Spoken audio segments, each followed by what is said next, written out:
Kyiv for a week, okay?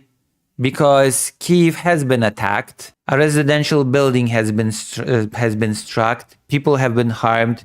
I believe people have died. Because of course, Putin's word is meaningless. I have been saying that immediately when I heard Trump say, I gave a personal request to Vladimir Putin. It was my personal request. He said that he would not attack Kyiv and a few other cities for a whole week because of the horrible cold that is in Ukraine, the lack of heating, etc. Because how people struggle with the cold. Putin gave me his personal word that he would not attack Kyiv. What happens 3 days later? Russia is attacking Kyiv with all that it has. Because of course, Donald Trump is a president that has promised to end this conflict in 24 hours. He's the president that says that he has, unlike Joe Biden, unlike any other president in history of the United States, he has created an international situation where the United States is once again respected. He says that a lot. He says that everybody now respects him, especially Russia, especially China, especially India. He thinks that his personal relationships are more important than actual diplomacy. He thinks that through his personal friendships, personal dealings, he can accomplish more than seasoned negotiators, than people that have actual experience in international relations and how states operate and how politics work. He thinks that he can have a nice, friendly phone call and that he can secure a ceasefire or at least a city not being attacked for a week. He thinks that Vladimir Putin respects him so much that he would never dare break his word to his good friend Trump. Well, apparently that's not so. That's not the case. That is not the case because Russia, of course, does not care about Trump. Russia, and especially Vladimir Putin, does not care about his promises to him. All he cares about is pushing forward and getting from this war what he wants to achieve. And what he wants to achieve is the revival of Russia as a global power with Ukraine under its thumb.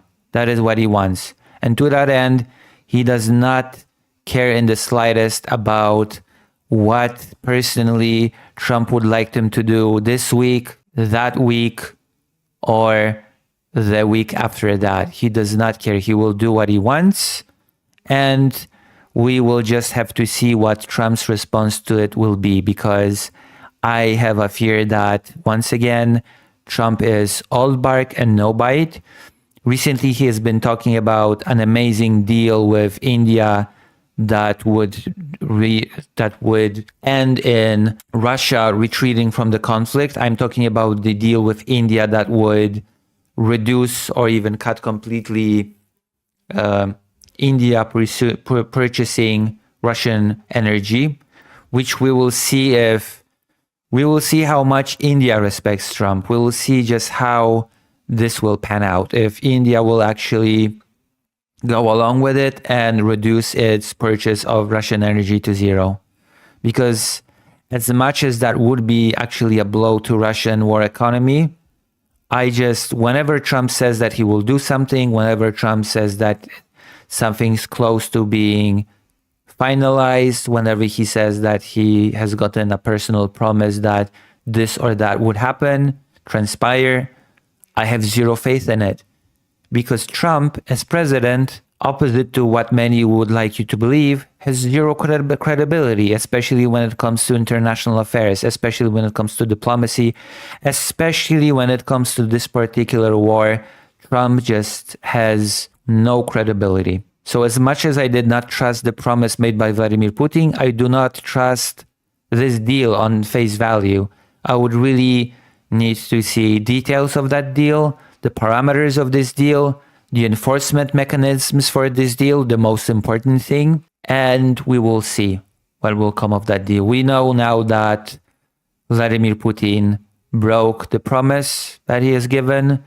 Ukraine is not getting a 1 week break from Russian violence, and I suppose we will have to see. Allegedly, I have heard rumors, I have seen reports of Russia trying to approach the United States with a deal which would say, maybe let's forget about Ukraine and let's do business directly on rare earth minerals, which, by the way, in my opinion, that is the main reason why Trump wants to end the conflict in the first place, because he wants to normalize relations with Russia and he wants to excavate and refine rare earth minerals together using American companies at a great profit. And apparently now Russia says maybe we could just go ahead with that without necessarily focusing on the conflict. We could do this parallel. We could completely normalize relations between our countries and start doing business, which, by the way, would be a disaster for Ukraine. And by extension, that could be a disaster for Europe if Trump actually decided to do the unthinkable and to start doing business with Russia during this conflict. If this would be done during the war, that would be disaster. Russia proposes measures to restore Moscow-Washington relations. The Ministry of Foreign Affairs of the Russian Federation said that Washington had been handed proposals to overcome serious barriers on the full path to a full-fledged improvement of bilateral relations between Moscow and Washington.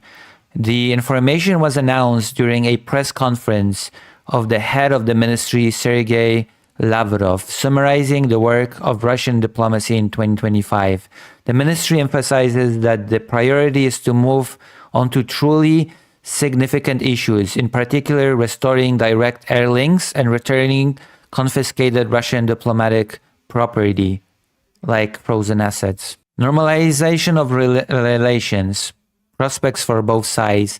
They assured that if the United States pursues restoring dialogue with the Russian Federation, favorable and promising horizons of cooperation with Russia will open up for Americans. In other words, forget Ukraine, throw Ukraine under the bus. We can do really good business together. You will profit. We will profit. Who cares about Ukraine? That is my read on this. We would welcome the success of Russian-American normalization, of course, provided that this process continues to develop on an equal and mutually respectful basis. Among the areas are energy resources, critically important minerals, and rare earth elements, as well as joint work in the Arctic. And I believe Russia has 10% of all rare earth minerals deposits, which Russia could try to leverage as saying we could be a counterbalance to China to some extent. Artificial intelligence and space exploration. As claimed, these topics became priorities of the Donald Trump administration. The ministry also noted that in Washington, not everyone supports the process of healing relations between the two countries that began last year, and that influential forces are trying to block this. They also mentioned the US Treasury sanctions against the oil companies Lukoil and Rosneft, which for the Kremlin have become an unforeseen episode in the bilateral dialogue.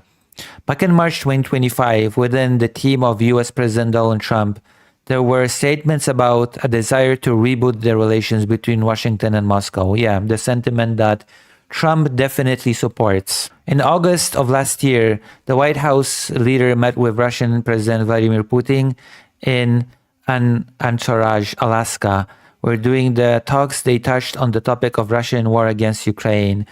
The discussions reportedly spoke of good relations between the countries and productive negotiations, but no concrete agreements were disclosed. So that is what I'm afraid of, that Russia is pushing towards a cooperation between economic cooperation between the United States and Russia during the conflict.